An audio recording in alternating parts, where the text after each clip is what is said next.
Hey guys, Manimal here. Rolling solo tonight. Kevin is a little under the weather, so I'm doing the show today by myself. Not to fear though. We got a big show. Sorry to just pop my whole face in there like that, but I got to get a couple of things situated right here. But anyways, welcome back to Texas Rangers with the boys. Uh, we're the boys. I'm the boy. That just sounded kind of weird. But anyways, this is the Manimal YBK down with an illness. I don't think he's gonna have to go on the 15-day IL or anything like that. I think we may have him back tomorrow, but not 100% sure yet. So I want to get everything started today. So welcome into the show. If you're listening on Spotify or Apple or whatever your favorite podcasting platform is. You won't see me, but if you're listening on or watching on Chilltown Hoops, proud of my favorite little college basketball team, the St. Louis Billikens. They got Kareem Abdul-Jabbar the other day to play basketball up there at the Javits Center in St. Louis this upcoming winter, and I'm looking forward to it. Excited for that, but that's not what we do this show for. I am the Manimal. If you want to find me on social media, you can find me at Twitter, X, Manimal Bull, Instagram, Manimal 300, and both Facebook and TikTok, Bull Pro. So whatever your favorite platform of social media is, you can find me on there. You can also find the Texas Rangers with the Boys podcast on social medias at TX Rangers WTB, and we have our own website that is Texas Rangers with the Boys, all one word.com. We also have a TikTok, Texas Rangers with the Boys, all one word as well. So whatever you dig on those social medias, get at us. Talk to me and Kev. We'll answer any questions that you have, or we'll just entertain you with what's going on in our day. I mean, if you're that interested, I can't imagine that you would be. This is the normal spot where Kevin would be like, "Oh, and this is my co-host, the 300-pound Manimal," but we don't have that today. If you want to find Kevin on social media, Kevin Lee Frazier on both Twitter and Instagram, Facebook, whatever the case may be. You can check us out wherever you'd like, and also here on Chilltown Hoops. Very nice to be invited to be a part of what they're doing at Sports Fluent with Chilltown Hoops and all the guys and gals up there. We're very excited to be a part of it, and we're looking forward to it. Big weekend of baseball for the Rangers. A little bit disappointing, but it ends on a really nice note with what ended up being a 5-5 road trip.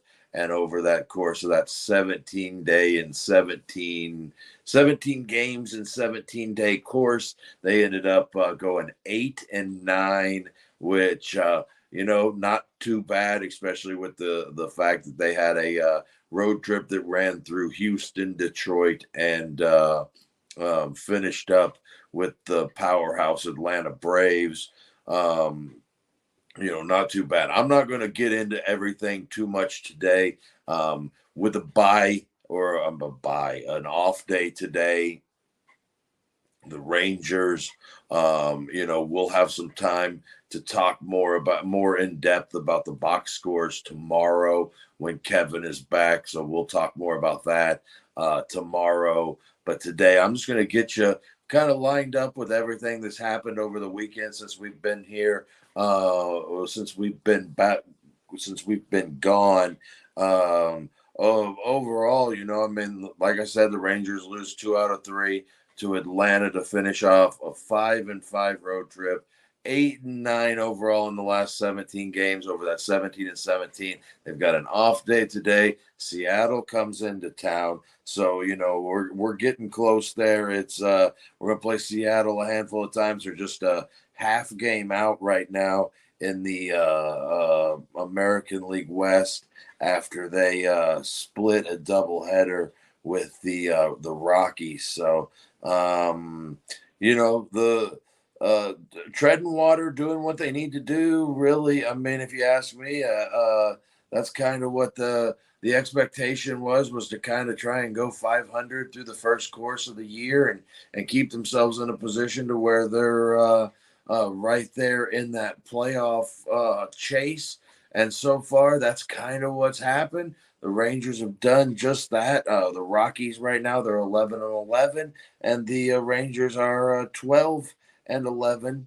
So they're going to have a half game lead going into that big series with Seattle at the ballpark that'll start on Tuesday. And we'll talk about that tomorrow whenever Kevin's back, because that's normally what we do on an off day for the most part, is just talk about what's coming up. But this weekend, the Rangers, I mean, gosh, they had 3 games with Atlanta. The first 2, I thought they could have went either way, both good games, but at the end, Atlanta kind of had a little bit too much offense. In the first game, it was too much. Travis d'Arnaud, the guy just killed him. The guy just killed the Rangers on Friday night. He had 3 home runs, accumulating with a grand slam to top it all off. The Rangers are in that game until they give up the grand slam.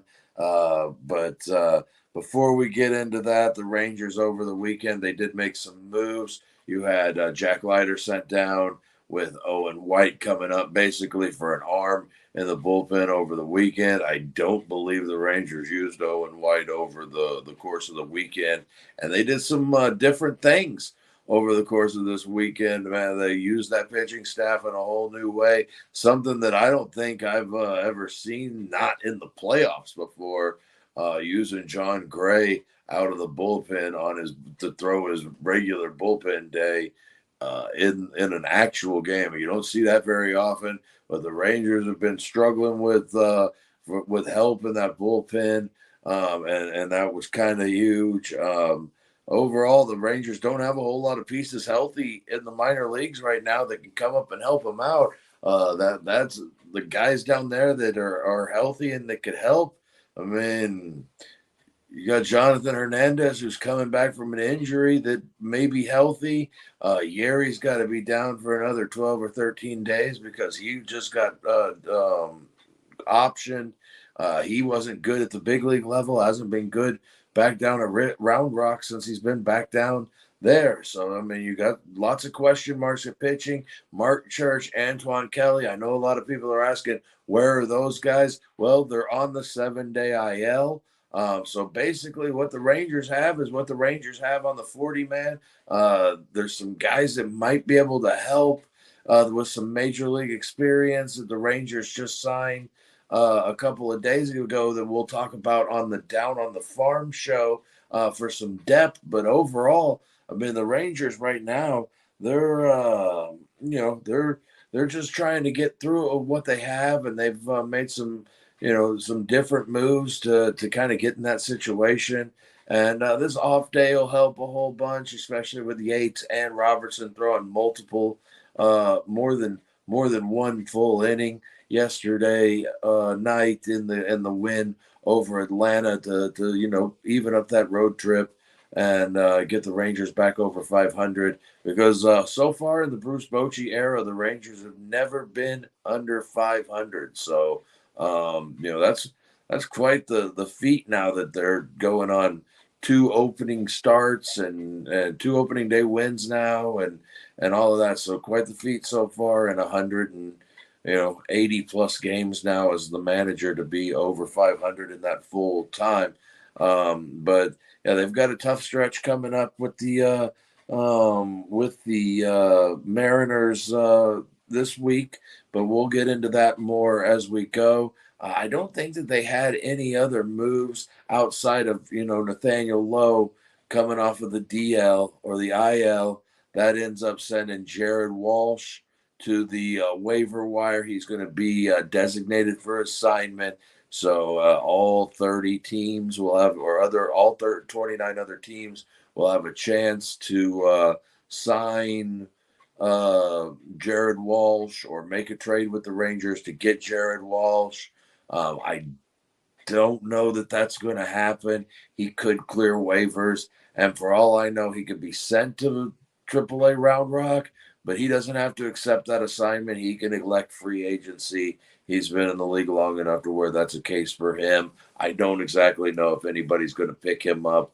I don't know that he did enough with the Rangers at the plate against right-handed hitting to get a platoon job somewhere, but we'll just have to kind of wait and see. But I would expect that he would elect free agency before he would just take an outright assignment to Round Rock or whatever. So we'll see what happens with Jared Walsh. But, I think maybe the idea of we fixed Jared Walsh wasn't really true. I don't think anybody thought that. I think it was kind of more tongue in cheek that everything was going to go all right, even with Jared Walsh. But for the most part, I would say, he may end up back at Round Rock, but I would doubt it. I would think he would be looking to do something more on his terms with a team that, last year, Nate Lowe played 160 games or 161 games, and he's already missed more than he's missed in the last 3 years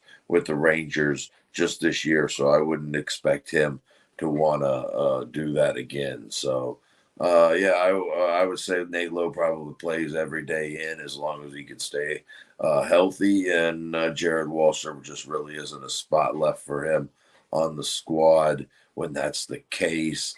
Wenzel, you can send down when the next guy gets healthy or whatever the case may be. But this is a piece that you got 5 years or 6 more years to work with. So you want to keep him around. You're not looking to get him out of there right now. You'd probably like to get him a hit before you send him back down, but that may, we'll see how it goes. Friday night Rangers. No, I'm not quite done. I'm sorry. With Jonah Heim also to the bereavement list. We talked about last week on the show that his mother-in-law passed away last week. So, he's going to have a couple of days away from the team. While he's away from the team, Sam Huff was the coinciding move to get that call up. That's been kind of Sam Huff's name of his game is get that call up whenever they need a AAA player, that's can keep his own and just kind of the next guy up, and that's who Sam Huff was pretty much all of last year. This year hasn't been so much the case. They've had a handful of guys kind of get that call before him, but over the weekend, at least, while Jonah Heim is away from the team, Sam Huff was the guy up with the team. So. Also, as we talk about injury, Max Scherzer should be out this week with the club. With one of the minor league clubs. As long as everything goes well, he should throw a couple of innings with one of the minor league affiliates on Wednesday. So that's the plan with Max Scherzer. The idea is now sounding like he could be back sometime between May 1st and May 10th, which that's just right around the corner. So that's exciting for Max. It's exciting for the Rangers organization because, they need pitching depth bad, and Max Scherzer is one of the best to ever do it and is definitely going to be a Hall of Famer when all things are said and done. As far as any other injury updates, I haven't been seeing a whole lot, but Spores could be back as early as this week. So that would be good news if you get him back this week. And then we're just kind of waiting on Josh Young, and that'll just kind of be as it goes. Brock Burke is on the 60, so that's going to be probably the same time frame as Josh Young, maybe a little bit longer. And then DeGrom and Molly still in the, not hearing a ton about them. So, right now it's still early on those guys, but to get a good assessment from or a good news basically on Max Scherzer and see that he's going to be back basically 2 months earlier than what we were thinking when the season starts. That's some good stuff, and hopefully he can stay healthy from there, and the Rangers can go on and continue continue getting healthy as the season goes on. And most days I have Kevin to remind me to tell you all about Matt War Pro because he won't start the show. He knows that I'm going to forget most days. And Matt War Pro is a small, not a small, but an independent pro wrestling company that we are sponsored by in the Fort Worth area. I wrestle for them. Kevin helps out a little bit whenever he can, and we try and help the community of Fort Worth, not just in the wrestling show aspect, but bringing the community together, bringing companies from within the community together in one spot to have a big time. And it's going to be no different on Friday, May 24th at the Southside Preservation Hall whenever Matt War Pro is back for Slam and Destroy 2. There's going to be big matches galore, but we're also going to have Big Dog's Hot Dogs, Kelly's Onion Burgers, and our friends at Starry's Ice Cream all going to be out there slanging around food. So get you a dessert, get you some hot dogs, get you some hamburgers, and enjoy a big night with Matt War Pro at the Southside Preservation Hall in Fort Worth, Texas on Friday, May 24th. Now, let's get on to this series with Atlanta. There was some good, there was some bad, there was some rough. It was good to see Heaney get through 5 on Friday night. The couple of pitches that could have went different for him in that thing, and it could have been a little bit different start for him, and maybe he wouldn't have had the an extra run in there, and maybe would have ended up getting him an extra inning, and you wouldn't have had to go to Latz there in the 6th inning. Latz has been getting worked hard by Bruce Bochy right now because, well, he's what Bruce Bochy has. It's been getting him outs, and that just didn't kind of happen for him on Friday night. Got himself into a little bit of trouble with a couple of walks. Gave up a base knock that they decided not to send. Maybe it was Acuna even on a ball that was hit out towards Garcia. And you're thinking, all right, d'Arnaud, he's got a couple of home runs already tonight. He's not going to get him a third time, right? And he got Latz for the grand slam and ends up giving up 4 runs. And that was really, the game changing right there. You feel like you're in it. You're playing pretty good ball. You just get back in it with a Garcia double that gets you right there, and then boom, the grand slam right behind that. You feel bad for Latz because he's been pitching so well. But another opportunity for Cole Winn to pitch, and he did another good job coming out of the bullpen again this or last Friday. And then it wouldn't be right if Austin Pruitt didn't go out there and at least give up 1 home run, right? That's what he's been about since he's been up for the Rangers. All I can say is Josh Sborz can't get healthy fast enough to get that dude off of this team because he has really been, I wouldn't say the word is killing him, but he hasn't been helping them at all. I know he's been logging innings, but really every one of those appearances he's given up runs and really in inopportune times, because we'll definitely talk about that again on Saturday night when we talk here in a second about Saturday when we talk about the pitching. Pitching on the other side for the Braves was pretty good. Sale was really good. Matzik is a really nice pitcher, and they got shut out from their bullpen. Johnson and Matzuk were good, and Sale had probably some of the best stuff I've seen him have since maybe those World Series years. I don't know that he looks tremendous, but he seems like he's kind of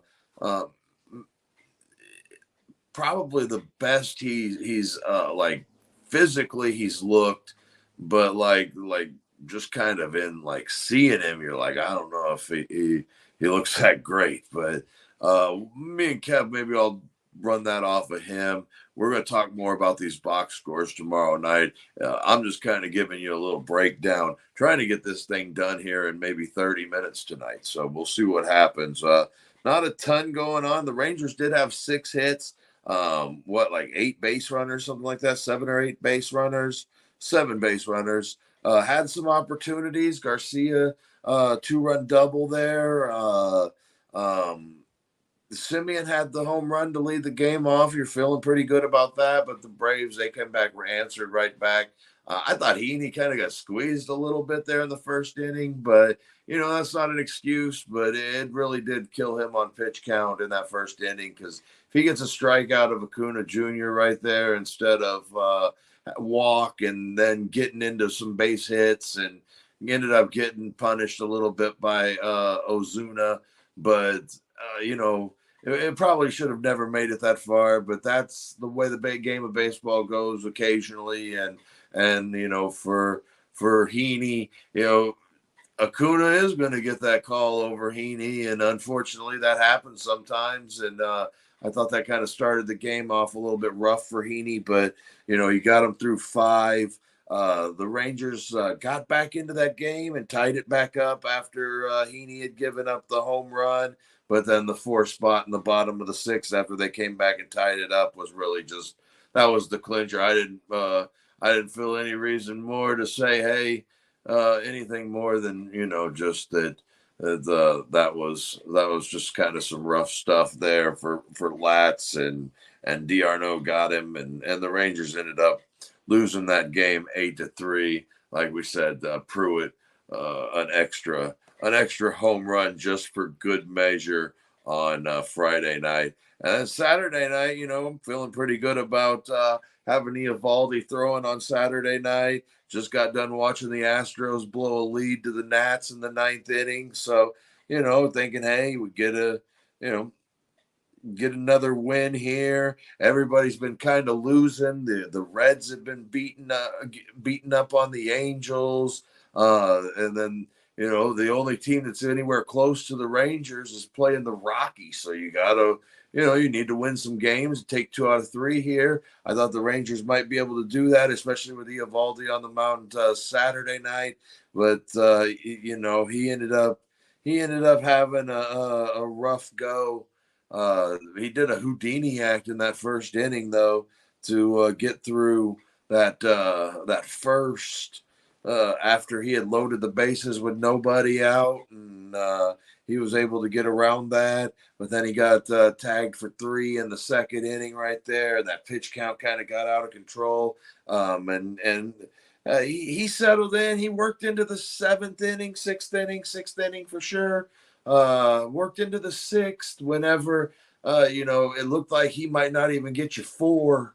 The way the pitch count was going, 6 walks. The night before they had a bunch of walks too. He had 4, and Latz had 1. So too many Heaney had 3 and Latz had 2 or whatever. So too many walks early in the season. I think that's been the real big issue with the Rangers so far this season. They had some opportunities. They were in this game most of the way. Like I said, Eovaldi settled down. They got some really good work out of John Gray out of the bullpen on what basically, from all indications, is that this was just his day to throw. And they took that bullpen and went ahead and got an inning and a couple of thirds out of John Gray, out of the bullpen. He was stellar, 4 strikeouts, nothing else. I mean, no hits, no walks, no runs, no anything. He was really good there out of the bullpen, and the Rangers had a chance to keep it close, and they were within a run all game, but until that bottom half of the 8th, Austin Pruitt got by d'Arnaud again. I mean, who knew that d'Arnaud would be the Ranger killer of all Ranger killers? But that ended up being the case over the weekend, and especially on Friday and Saturday. He got him, and it just nothing you can do about that at this point now. It's done. Austin Pruitt probably, I imagine that both Chris Young and Bruce Bochy and Mike Maddox, all of them are like, we can't wait to get Josh Sborz back too, because he just hasn't been very good. The hits again, another good night of pitching from the Braves. Charlie Morton was pretty good. They had some times where it looked like they were going to be able to get to him, but it just didn't. It didn't pan all the way out. Garcia, another big night, 2 for 4. Carter had a hit. Durant had a hit for him later in the game, but they just couldn't piece a whole lot together. They got an RBI single from Josh Smith that was kind of an excuse me single, and then they had Kisner an RBI single too. He did hit pretty decent while Heim was down or on bereavement over the weekend. His big game was Sunday, but Saturday he did go. He did have an RBI and a couple of at bats, but the Rangers they get beat again on Saturday night, 5-2. Charlie Morton takes the win. Nathan Eovaldi takes the loss, and then we got to see Iglesias out of the bullpen for the Braves in a close enough ball game where they felt like they needed to use him. And Jimenez, I liked watching him. That guy's got some stuff. I'd like to see him as a Ranger at some point, but we'll see how the future goes on that. And then before I get into Sunday, I need to remind you guys that Texas Rangers with the Boys has a subscription-based show called Down on the Farm with the Boys. Basically, what that means is whenever we talk about the Rangers, a major league team, everybody watches them. We can give that away, and you can listen and enjoy the show. But when we talk about the Farm Club, oh, that's a whole different story. We got a subscription base where it's $1.99 a month. It'll be the best $24 you spend all year. You can get to know the young players in the Texas Rangers organization. Obviously, this week it's going to be a little bit delayed with Kevin being under the weather last night and today. We'll get that episode up at some point. Right now, we're doing a top 10 minor league prospect of the week every week, which basically gets us to one place, and we're able to talk about that team. And we go through 10 players, and we talk about all 4 of the levels. And next month, we'll start adding the Arizona Complex League in. And then in June, we'll start talking about short season from the Dominican Summer League. But until we get there, right now, we've got Down East, we've got Hickory, we've got Frisco, and we've got Round Rock that are affiliates with the Texas Rangers. And every week we talk about each one of those teams. We tell you who's on the rise, who's on the decline, who's staying steady, and who you need to take a look at. So join us for our Down on the Farm with the Boys show. You can subscribe by going to Spotify or our website, www.texasrangerswiththeboys.com, and you can subscribe to our show from there. Or there's a subscription-based program with Chilltown Hoops. And as far as I know, if you spend enough money with Chilltown Hoops, I can't stop you from coming on the show. You can make fun of us. You can have fun with us. You can enjoy what we're doing. Or, you know what? You can just come on here and yell at us. I don't care. I mean, there's nothing I can do. You're paying for it. But anyways, that is the subscription-based program with Chilltown Hoops. It has levels of pay, so I don't exactly know what it is. I don't make those pay levels, but on Spotify and Apple Podcasts, it's just $1.99 to get into those subscriptions. So join us over there on Down on the Farm with the Boys. It's a whole lot of fun. Now, Sunday, the Rangers, they got them a win, right? They were on Sunday Night Baseball, they're playing the Braves.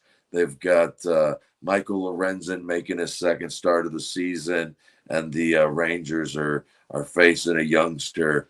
Vines was his name. I can't remember his first name. Darius Vines.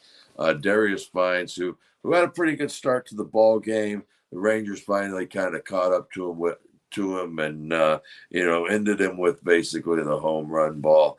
But it looked like the Rangers, it wasn't going to be a good night that first inning. Once again, the Rangers pitchers get into trouble. Acuna's on base, Harris is on base. The next thing you know, the bases are cleared by a 2-out, 2-run momentum shifting play of all momentum shifting plays, home runs from Marcell Ozuna. And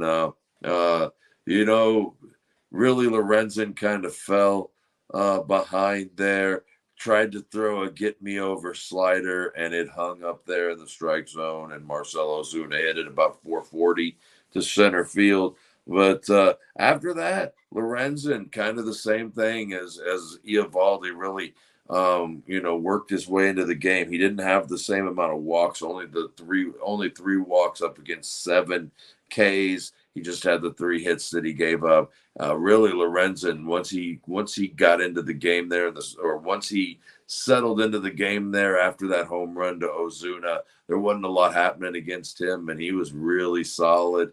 A couple of things that could have went different would have even made it a little bit better. That double play thing where he covered the bag, and I think he got the tag down, but I don't think Bochy was interested at all in losing his challenge again in the second inning. That ended up kind of hurting him on Saturday, so he didn't want to do that again. The Rangers got 6 solid innings from Michael Lorenzen so far since he's been a Ranger. 2 really solid outings. Today was a quality start. The game before, 5 innings, no runs. So far you've gotten a couple of really nice outings from Michael Lorenzen. You get David Robertson, who had a rough unearned run that between the Garcia error and the umpire not calling strikes. I don't know what happened there. Maybe he forgot to or whatever, but he ends up with the 1 unearned run, and then Kirby Yates, man, it just came in, shut the door down again. He's been so good for this Rangers bullpen, and he's up to 10 innings now, scoreless and starting the season, and the mixture of that 4-seamer with that splitter, nobody does it in the league as beautifully as Kirby Yates does, because he has guys so off balanced up there at the plate, so many weak pop-ups that just float right to an outfielder. He's been fantastic. He came in, he closed down the door last night for the Rangers, and they get that win on the road to even up the road trip at 5-5 and get them back home to the comfort of Globe Life Field and get the Mariners in town. And the Rangers overall, a big home run from Carter. Kisner had a big home run, and then Adolis Garcia took a 3-0 fastball out towards right center field. Overall, pretty decent day for the Rangers, and you're starting to see the Rangers kind of do it from all over everywhere. You're getting production from Kisner now, who guys were really thinking that he didn't have the potential of Austin Hedges just the other day, and he kind of breaks out a little bit today, starting to hit the ball, seeing some more at bats, and Garcia, man, he's just really carrying this thing right now. When you think about who the best hitter on the team is, you definitely think about it being Adolis Garcia right now, even with what all Corey Seager did throughout the playoffs last year. Not to say that Corey Seager isn't a good hitter, because he is, and he's going to be a guy that really helps this thing and probably carries it at certain points this season. But right now, Adolis Garcia says, strap on, boys, let's go. And it's been good for the Rangers. It's been big for the Rangers. And, Also another really good, nice point. Evan Carter got his first hit of the season off of a left-handed pitcher, and I think it was Matzek too, right? Yeah, it was Matzek. So that's a good right-handed or left-handed pitcher. He gets a hit there and gets on in front of that Garcia bomb. So nice win for the Rangers, 6-4. Like I said, could have went without that extra unearned run there late in the game, but it happens. The Rangers have got a couple of vets down there in Robertson and Yates that have been closing the door down, and the Rangers will head home.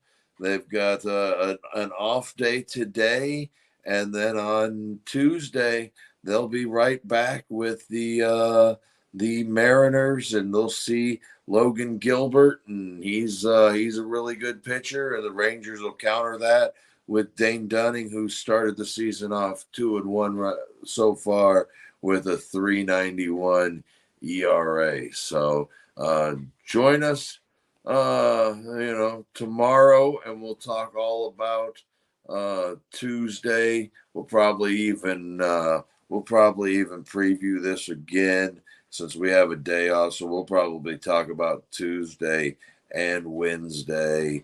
As of right now, that's looking to be Mason Miller and John Gray. So, lots of baseball on the horizon for the Rangers.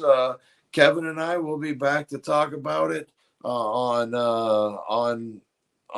well, let's see, tomorrow, Tuesday. For until then, this is the Manimal. I'm telling you to hang out with us at TexasRangersWithTheBoys.com on the website, TX Rangers WTB on the social medias, and thank you for following us on Spotify and liking us on the Spotify. Thanks for subscribing to our premium content. So for Kevin, no, he's not here. This is the Manimal, and we are signing off.